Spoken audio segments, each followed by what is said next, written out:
সুপ্রিয় দর্শক মন্ডলী, দেখুন নারী ও পুরুষের সমান অধিকারের পর আরেকটা আন্দোলন নিয়ে নেমেছে নারীরা। চলুন আমরা ওদের কাছে শুনে আসি। আপনাদের নতুন দাবিটা কি আমাদেরকে বলুন। আমাদের কামের অধিকার দিতে হবে। আপনাদেরকে কি কামের অধিকার দিতে হবে? Imo freelancing. ইমোতে আপনাদের কি কাম? আকাম। কি অধিকার চাই আপনাদের?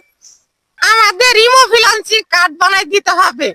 বলেন কি, ইমো ফ্রিল্যান্সিং এর মধ্যে কিসের সম্পর্ক?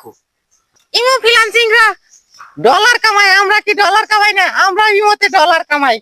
আমরা দেশি লোকের সাথে ইমোতে ফ্রিল্যান্সিং করি না, আমরা বিদেশি লোকের হাতে ফ্রিল্যান্সিং করি।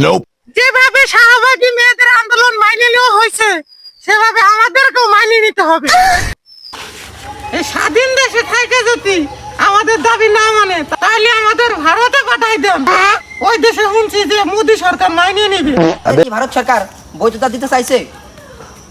অবশ্যই আমাদের ভারত সরকার লাঙ্গে কাট আর ছিনাও কাট করে দিতে চাইছে। सब क्या देखना पड़ रहा है।